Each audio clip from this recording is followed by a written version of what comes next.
Well, first of all, thank you, Dan. Appreciate the opportunity to be with you today and to be with the viewers. Look, you're absolutely right. The Farm Bill, while not perfect, was a very positive step forward for upstate New York and for rural America. We're in the throes now of implementation. There is some work to be done. Even as we get the legislation done, the implementation has to be with oversight. So, for example, one of the things that I worked on with a colleague, Sean Patrick Maloney, also from the Hudson Valley, was on bringing forward new crop insurance program. The crop insurance program, really, because heretofore the crop insurance program was really more designed for the corporate farms in the Midwest, in the West. We needed a program that worked for family farms, family-oriented farms, right here in the Hudson Valley. So we got that into law. That's a big win for family farms and for the Northeast. So, but the specific legislative language requires the Risk Management Agency to work with the USDA to bring forward these new options within the next 24 months. So what the Secretary of Agriculture is doing is taking input, and I'm making sure that our farmers get input into the options that are coming forward. So that's taking up a bit of time, making sure that the actual impacts of the Farm Bill are following through on the intent of the legislation. Another example. I authored a constituent-driven amendment in the Farm Bill that allows for the school districts, all our school districts, that they would get, they now get USDA commodities money. But what we want is for them to be able to, instead of just buying canned goods, we want them to be able to use those monies for local goods, locally produced, grown goods that we think will be nutritionally better and also help drive the local economy. So we're in the process now of getting that up and running. We're working with the school district as a pilot over in Ulster County, but when that is successful, that's going to help all the viewership right now in the Mid-Hudson cable region for, it's not a mandate, but it's an authority. If local school boards, administrators, if they decide that they want to use their USDA commodities money, they can use it for freshly grown fruits and vegetables and actually local dairy and livestock products as well. So this is an important provision. It was constituent driven, and we're still involved in that going forward. You brought up some other things here, marketing orders. The key thing is to be responsive. You know, in the Farm Bill, we very much learned, we listened very carefully, and the whole process for marketing orders now is the intent of which is to give an industry the opportunity to organize themselves so that they can be successful. And so, to your point, in the Hudson Valley, one of the emerging elements of the industry is the organic community. Now, we made a difference in this Farm Bill. The organic growers, we were able to get into law, first time ever, the authority for them to organize and form a promotional program. The viewers out there will remember the Got Milk, remember those commercials? And beef, it's what's for dinner. Well, the organic community has wanted to do similar type of approaches, but heretofore they've not been authorized to do that because they've been moved into categories like traditional farming. You're not organic, you're a fruit and vegetable grower, or you're not organic, you're a dairy. Now we've actually given them the authority, if they so desire, to actually come together as a community, and they can come forward with promotional programs. So it's sort of like marketing orders. It's an ability for the industry itself to organize to better advance their interests. So, you know, there's still very important work to be done in the agricultural sector. I'm passionate about it, helping our family farms grow and to advance the local economy.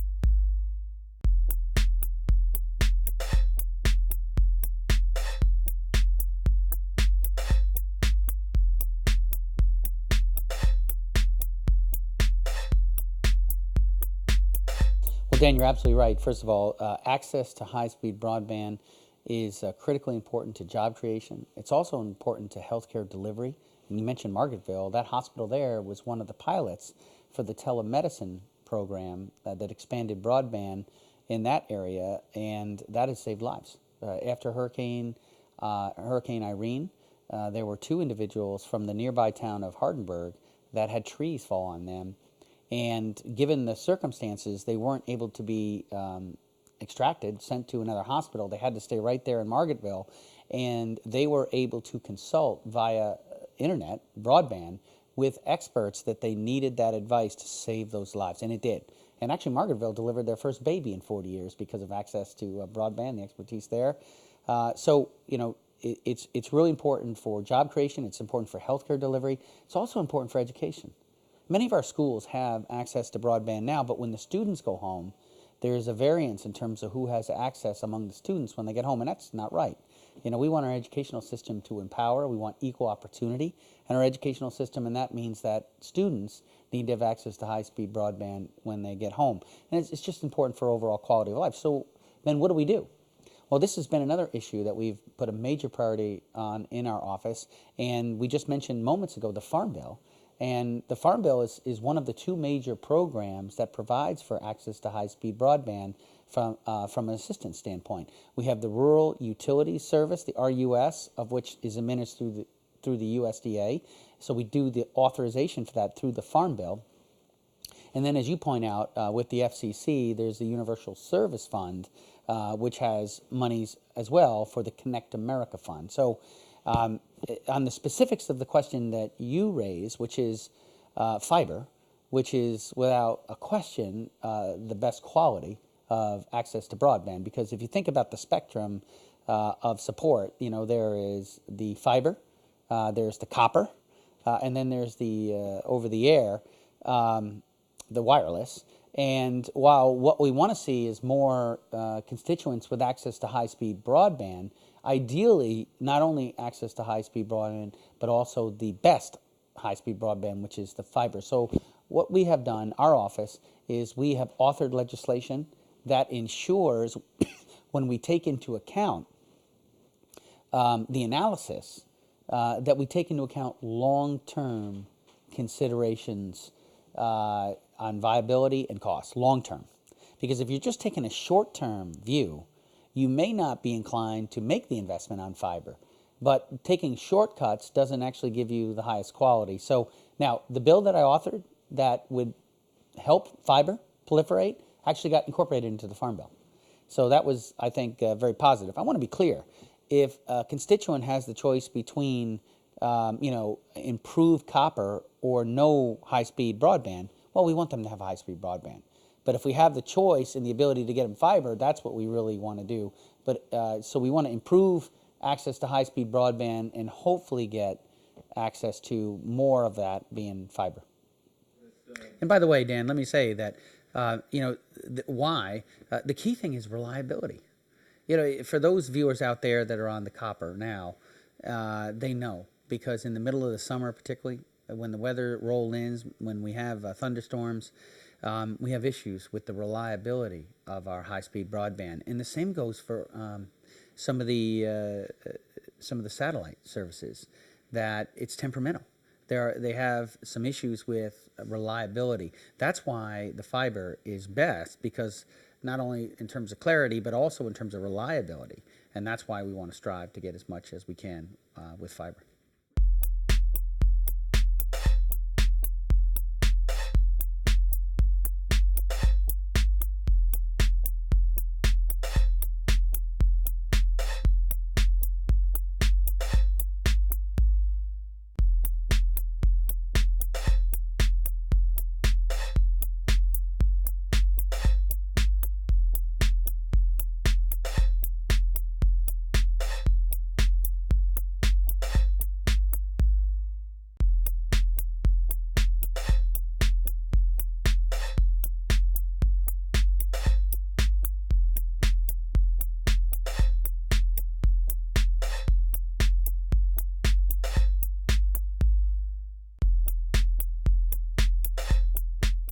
Well, the key thing here, Dan, is that the Commander-in-Chief and the Congress need to be constantly communicating about the level of risk that we have in our nation. We're going to protect our people.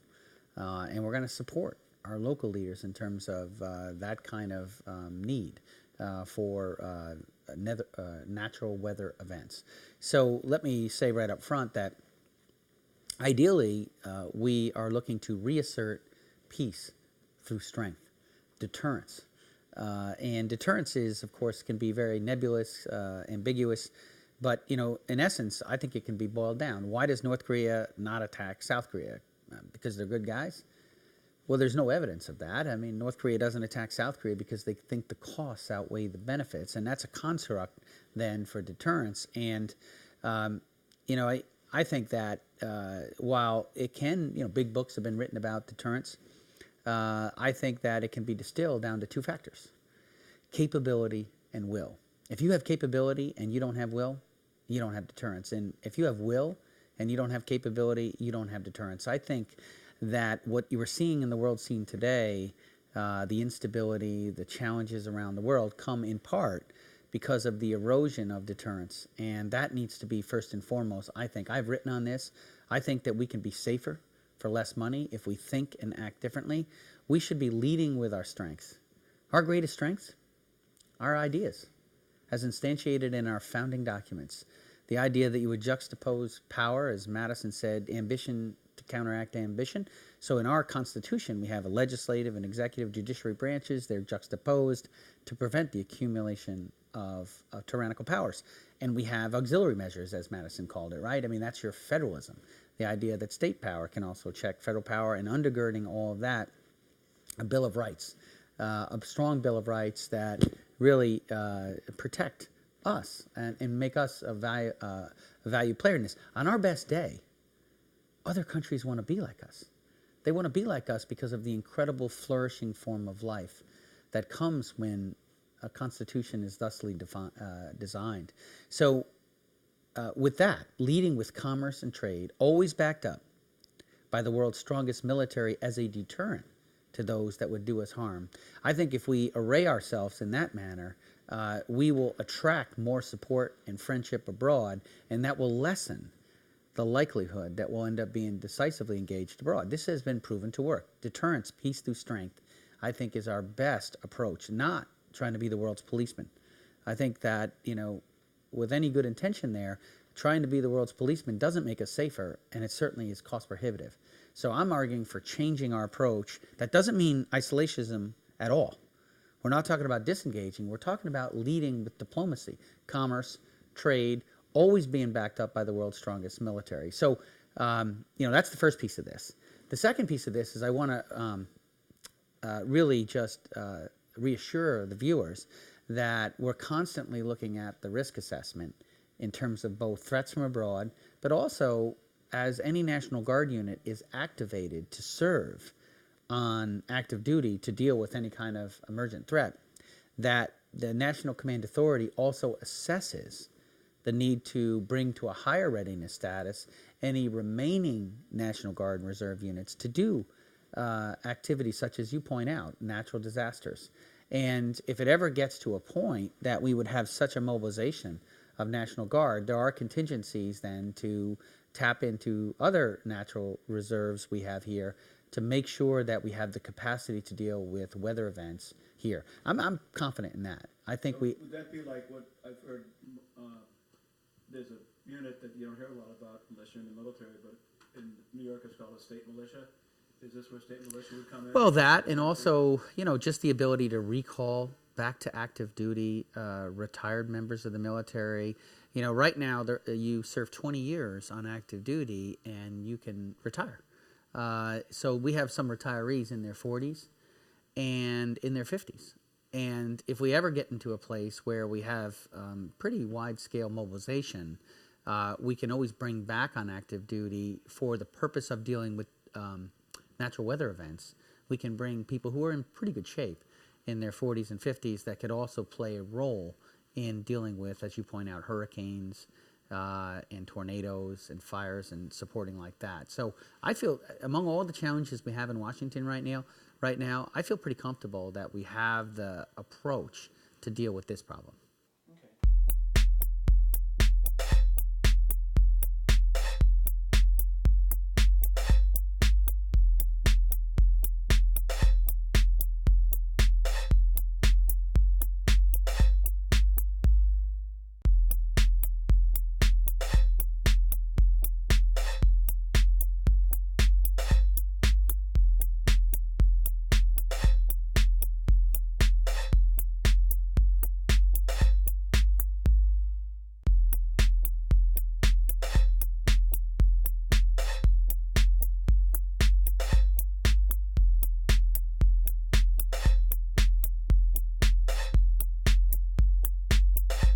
Well, first of all, I'm aware there have been a number of prosecutions attendant to what happened in 2008.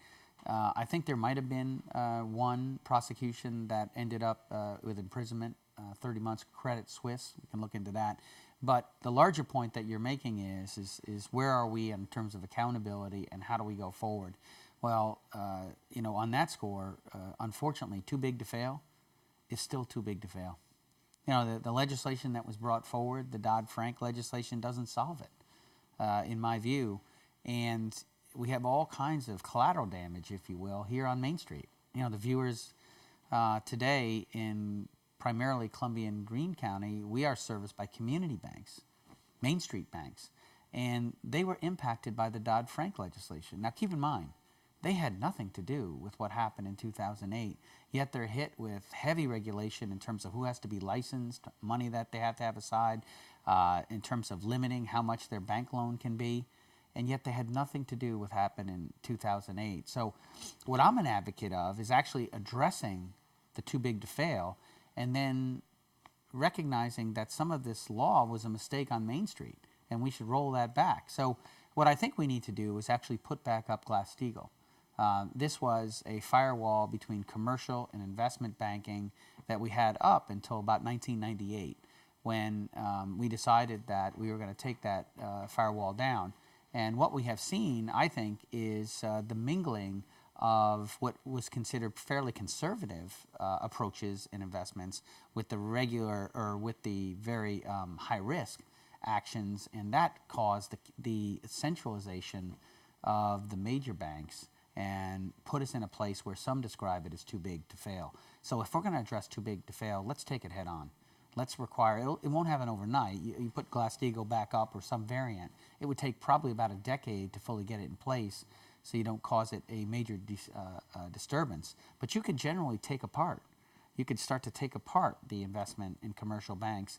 And while we do that, I maintain that if we're going to actually address the problem, let's go back and address the collateral damage that has not been helpful. Let's roll back the stipulations on our Main Street banks, because again, they had nothing to do with this, the 2008 crash, and they have been adversely impacted, and we have felt the effects in our economy as a result, because we've seen smaller and less frequent credit lines for our small business owners. I can tell you, having been all over this district, small business owners that I know, they're having a harder time getting access to credit, and it's this legislation. So let's solve the problem, and then let's clean up the collateral damage that was visited.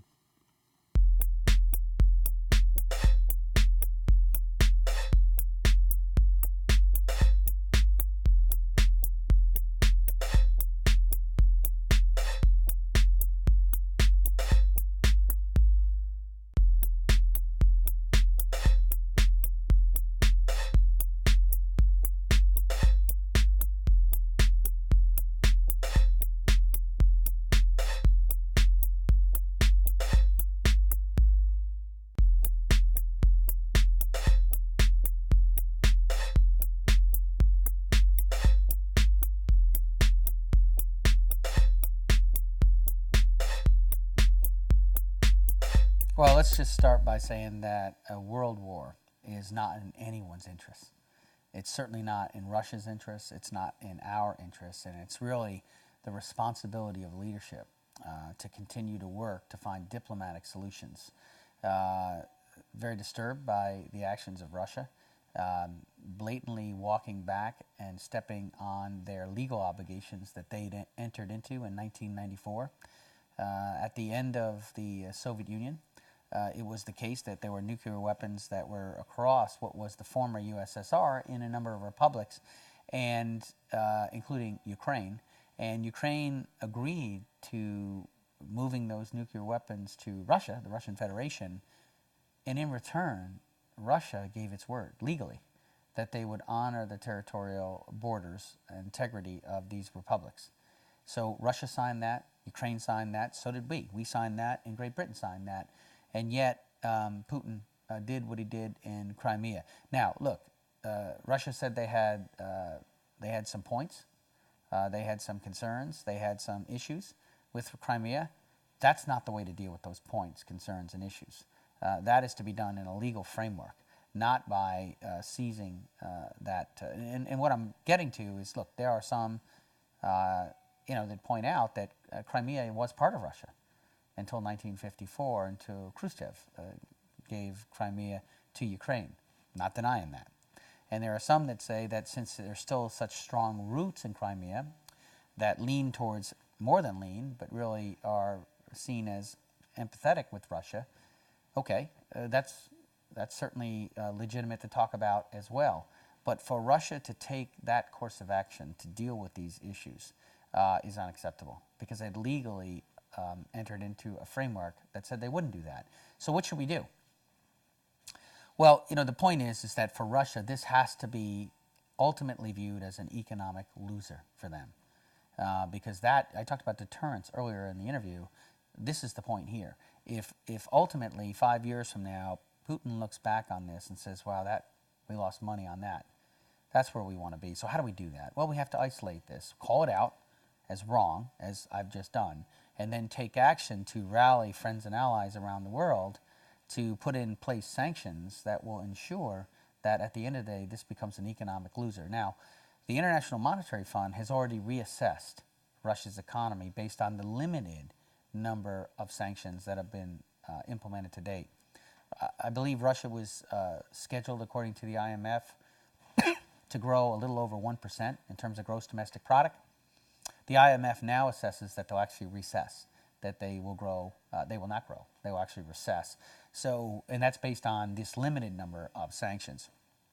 The larger point, as I said, is that the deterrence will be reasserted by ensuring at the end of the day that economically Putin views this as a loser. So, and then I want to come back to the question and say that a world war is in no one's interest. It's not in Putin's interest, and it's not in our interest as well. So we need to work in a smart way, diplomatically, to ensure that we can get to the outcome that we're looking to get to achieve. Before we close, I would just like to hit a few things that I think are really important to the viewers. Your first question you led off with was on the Farm Bill, and I talked about the implementation of the Farm Bill and how I think it's a good bill for rural America. I want the viewers to know as well there's some very important initiatives that we are looking to get signed into law this year before the Congress ends. And first one is a Lyme bill, first time ever, a bill that deals with chronic Lyme, and it will bring forward cures and solutions.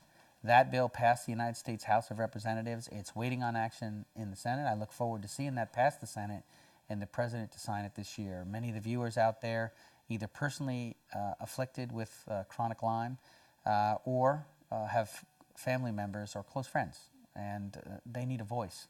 I have listened very carefully to that, and I've done everything I can to make a positive difference. I look forward. I believe this bill will be transformative, that we get it signed into law. That's number one. The second is energy costs. Look, we were devastated by that polar vortex last year in terms of the impact on our families, rising energy costs, electricity costs, and I'm doing everything I can to lower our energy costs. I passed with Sean Patrick Maloney. He's also from the Hudson Valley. We passed an amendment that reversed FERC, the Federal Energy Regulatory Commission, their arbitrary decision with this capacity zone that raised our electricity rates. That's unacceptable, and we're not going to accept. We're going to fight this until we get it overturned. We passed legislation in the House that overturns it. We're waiting on action in the Senate and the President's signature. Now, I'm optimistic that FERC will actually realize that we're standing opposed to this and will vacate the decision. We're calling on them to not wait on the Senate and the President, but to actually pull it back. That will immediately lower our electricity rates between 6 and 10%. And that's something really important to us here.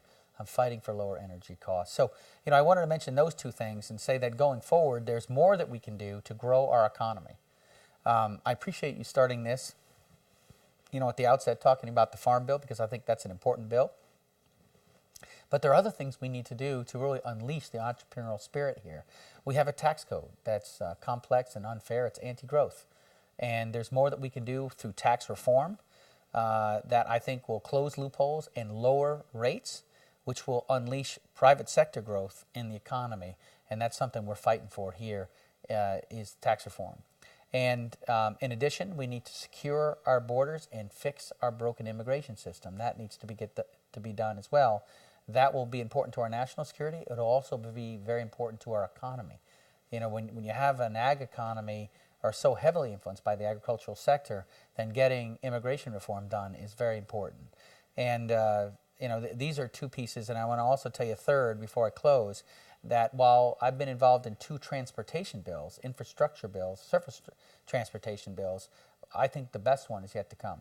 And I don't think it'll be very long off before it gets enacted. And it's going to help make sure that we have world-class infrastructure and that it helps not only grow jobs locally, but hopefully bring more investment from overseas back to the United States. You know, we want to stop the trend of seeing jobs leave here and actually grow jobs by moving jobs that were overseas to the United States. And I absolutely think that that's possible because we're already starting to see jobs come here to the United States. We got a company in Oneonta, Ioxis, that makes ultracapacitors. Those jobs came from Japan. And I think you're going to see more in the garment industry move back because we're working to try to lower energy costs. Whereas most of the world is dealing with spiking energy costs, we're trying to lower our energy costs, and I think that is going to put us in a positional advantage where you're going to see the growth of manufacturing jobs here in America, and that's part of what I'm working very hard on too. So, Dan, listen, thank you very much for having me here. I want to wish my very best. My family sends our best to all the viewers out there, and looking forward to the election on the 4th of November, and hope that you will come out and support my reelection. Thank you.